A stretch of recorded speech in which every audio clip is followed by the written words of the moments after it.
What is up, YouTube? Welcome back to the channel. Today we're going to be going over a quick tutorial on how to effectively and easily, for the most part, beat this world boss with a really high ranking score so you can get all the rewards that you can. Now, I do want to apologize that this video is out a whole lot later than I planned to. I didn't know they updated the world boss.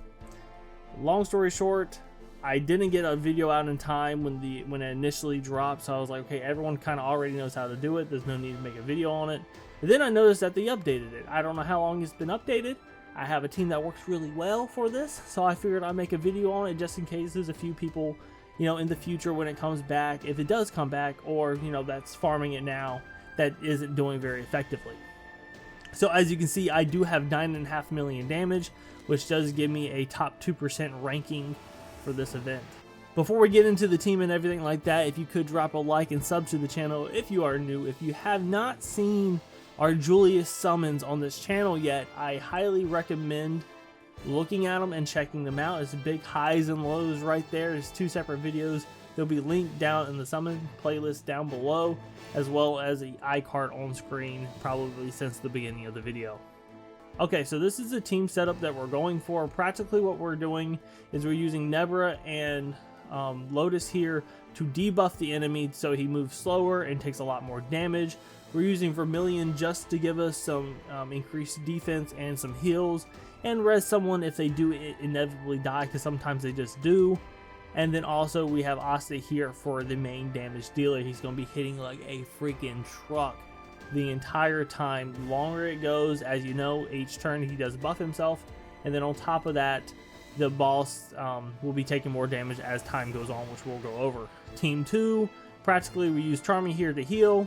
We use Sally here to buff either Yami and or Noelle, which whenever you prefer. And we're using Noelle for damage and barriers, and Yami's just there for the crit.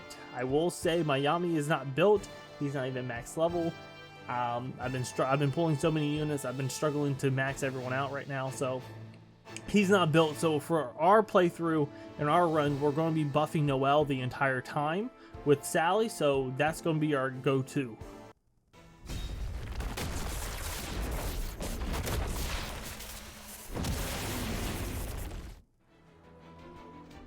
So I do want to say that farming this effectively does require you to pay attention to the special effects on screen. So turns 8 through 7, that's what this means, it's showing right here on the side. Turns 8 through 7, when damage resist is triggered, inflicts a concentrated attack debuff for 1 turn. Turns 6 through 5, upon using skill 1, grants 200% increased damage dealt. Oh, excuse me, I burped. Turn 4 through 3, upon attacking, inflicts a 10% increased damage taken debuff for 5 turns, unlimited stacking. And then turns 2 through 1, upon attacking, for every debuff the enemy has, deals 3% of the target's max HP as extra damage. So you hit them, you do a lot of damage, and then it depletes really fast. That's how you get a lot of damage here. I will say this entire run is completely, and depending on like the amount of damage that you do, is determined by how much you're going to be critting throughout. So the more crit rate that you have, and crit rate and crit damage that you have built into your units, the more that they're gonna do. Is probably why like top 100 and stuff have like 14 million plus. My characters don't hit that hard because my gear sucks. I'm just gonna tell you now. So mainly what you want to do is stay alive until the turns 4 through 3. That's where you're gonna be doing all your damage. The best thing you can do here is just debuff as much as you physically can. The more you debuff, the better. Now you're probably wondering why I did that with Asta and I did not use his ultimate. Number one, because you're not going to get Asta's ultimate very much throughout this run. You might get 2 or 3 times, maybe if that. But also, if you attack this enemy 2 to 3 times in a row, you will get, what's the word I'm looking for? Stunned. You will get stunned, and then you will not be able to do a turn. Which, if Asta gets stunned, as you just saw right there, I don't know why he got stunned there, because sometimes I find that I attack 3 times in a row and never get stunned. I don't know if it's a certain percentage or whatnot, but okay, so I'm just going to stop what I was saying there, because it's right here. His passive: upon taking damage, applies static to the attacker for 3 turns. If the enemy is inflicted with 3 instances of static, inflicts an enhanced stun status element on them for 1 turn. Enhanced stun cannot take action on own turn, cannot be blocked or removed, and then at the start of a turn, removes all instances of static from the enemy. So if you attack 3 times prior to the boss attacking, you are going to get stunned. Just let that be known. So try to avoid that as much as you can. If you do it at the beginning versus towards the end, it's better, because at the end you want to be attacking as much as you physically can. So we're at turns 6 through 5 now, so skill 1's gonna be doing 200% damage. You know, you want to attack as much as you can, but you can also see that like we take a decent amount of damage here, especially Lotus. So you want to make sure that you're that you're healing as much as you physically can. And like, even though skill 1 does 200% damage here, all of his buffs and debuffs are going to go away, so you want to extend them with Lotus. And Lotus still does a decent amount of damage. You just keep stacking on debuffs. And that's how you do this run. You just stack debuffs as much as you can, and no matter who you're attacking with, they're going to do a decent amount of damage. So here, we're not going to attack 3 times prior. How much static does he have? He has 1 static for 3 turns. So if I end up attacking twice, he's going to get stunned, which is not a horrible thing. You know, we're just going to do it. We're just going to do it. Boom, 300,000. Do that. That was easy damage. Right here, do this again. He's going to get stunned here more than likely, but you know, we cleared 2 entire health bars with him alone. And I wasn't paying attention if we critted or not. If we did crit, that was a very low crit, but I don't think we did. I might be wrong though. So here again, just extend the debuffs. Keep an eye on here. By the time Lotus comes around with his stun again, more than likely every single time, it's time for him to extend it. Here, how many? I mean, I gotta attack no matter what, so this actually doesn't matter. Hopefully, I don't get stunned again, and I did. Damn it. Okay, that's not good. This stage, by the way, if you did forget, stages turns 4 through 3, you get 10% increased damage taken debuff stacked for 5 turns onto the enemy. So really, here you just want to attack as much as you can and keep applying debuffs. Thankfully, Asta will be unstunned by time the more important part for him to be out is ready.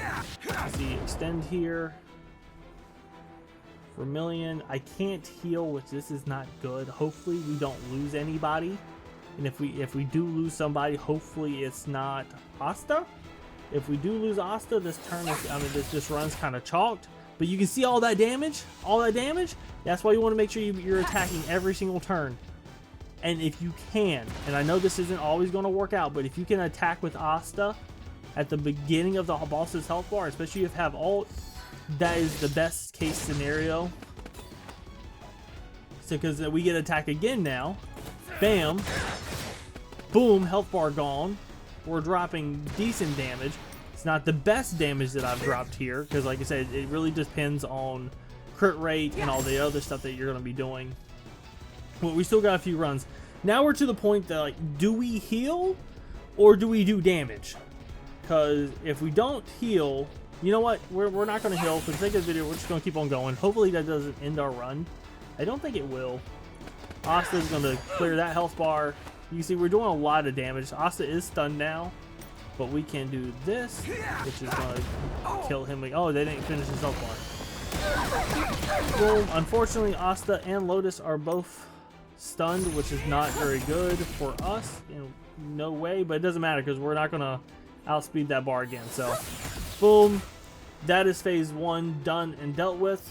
What you really want to try for a really good run is to make sure that you have around 6 million damage for run 1. Now, run 2 is very simple and self-explanatory. There's really no reason for me to finish the video at this point. I'm going to do a few turns so you can see it, but after that, I'm just going to let it play out. Because there is a very specific way that you want to do this because of the buffs here. So turn 8 through 7, upon attacking, inflicts continuous deadly poison damage for 2 turns. 6 through 5. Upon performing a crit, instantly activates continuous damage inflicted to an enemy and inflicts an extended continuous damage duration by 2 turns. Turns 4 through 3. At the start of the turn, reset skills to cooldown and grants 100% increased damage dealt upon using skill 2, which is really nice because Sally you can just literally flop back and forth of buffing what's her name, Noelle and Yami. And then turns 2 through 1, for every buff on self grants 30% increased damage dealt, excluding counter attacks and partner combined attacks.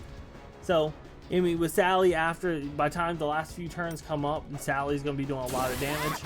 Now, typically, I would say you definitely want to. We're going to start off with the ultimate from Sally, so everyone gets a buff initially. I would say typically you do want to buff Yami throughout because of the fact that he has an increased crit rate and everything. However, like I said, my Yami's not built. I find that my Noelle does a lot more damage. Like this very last time I ran this, when I got the high score, I had about 7 million current score going into this, and I got the last 2.5 million or so just from Noelle doing a lot of damage. We're not going to do that yet. We're going to do this first because I want Noelle to be buffed prior to doing her ultimate, and really, you want her buffed prior to doing her what's it called, her barrier as well, because you get more barrier because it increases the magic attack. However, you know, I just want to make sure I get some extra damage off and I can tank some more here. Now you're probably also wondering why I'm just buffing everyone with Charmy and healing them. If you did not know, Season 2 Charmy does have continuous healing, so as long as you do the moves to your team, most of them do get continuous heal throughout on their turn, which is really nice. So we're just going to keep taking away here. We're like I said, we're going to do a few runs and a few turns of this so you can see how it does. And then I'm probably just going to let the video play out and stop talking. Because really, this whole phase is like I said, you're not going to get much damage here. So you just want to stay alive as long as possible. That's why you have the healing and the buff. I would always put the barrier counterattack over onto Noelle, so that way she is counterattacking every time the boss hits, and it does a decent amount of damage, because sooner or later you'll see it starts stacking. And like I said, that might not be true for everybody. You know, some people might want to do Yami, because Yami's going to crit some more than other times, but my Yami's not built, so there's no reason for me to do that for Yami whatsoever. See, I'm hitting for 236,000 with Noelle. 236,000. Counterattack here, only 17, but I think my Yami's counterattack is only around like 10k or so. He's not built, and it does suck. Sometimes he does crit. And when he does crit, it does do a decent amount of damage, but just not as much as I would like. So we'll do another ultimate here, so everyone gets buffs. Noelle comes in. We do see at this point, you know, we get our barriers every time. I am going to put the barrier on Noelle instead of attacking this turn, just so we don't take a risk of dying. We're doing a little hill pop here. Hits. We're going to attack back. 32,000, not bad. Go attack here, boom, 52,000 with the skill 2, which is nice. And then from here, you just buff. You just keep buffing. Every time Sally comes around, you throw that buff on them. And then let's go here, boom, 85,000. You know, we're already only have 3 turns left. We might as well just keep commentating this and just keep on rocking it out. Boom, 64,000, which is nice. At this point, since Noelle does have the buffs already, they do go away next turn. You could easily buff Yami, which the only thing he gets from this is the increased crit rate. So, you know, I'm just going to keep going Noelle because she's the one that's doing the most damage, and if she hits a crit, it's going to be insane. I do want to save her ultimate for next phase. So I am just going to do this. Boom, 95, no crit. He's going to here, but we're going to counterattack. No, we didn't have any barrier. Shit. Oh, we should have healed there. Oh, we might have just threw. We're going to do this here. Do the pine attack. 60k. That's not too bad. Boom. And then Noel. People may die here, but Charmy should attack before he does so we can heal. We're going to do the ultimate here, which should do a lot of damage. 173, not as much as I hoped for. Oh, he does attack first. Yami's dead. That's not very pleasant for us. This run's kind of chalked at this point. But sometimes Yami does die. I mean, if you don't heal, like that was 100% on me. I just forgot to heal. So we're only sacrificing a little bit of damage here because Yami doesn't have that many buffs. Boom. Yeah, this run, like I said, it really depends on you having the you making sure that you're getting a lot of crits, which, like I said, the better gear you have, the more damage you'll do. Because you just saw the big difference. We practically hit for like what, 8 million right then, somewhere around 8 million, and we had almost 1.5 million more on the run before that I did before this. So yeah, we literally had 1.5 million done more just because of like Asta crits and Noel crits. But anyway, guys, if you enjoyed the video, make sure you drop a like, leave a comment down below how your farming's going, how your summons are going, and anyway, guys, I'll see you the fuck later. Peace.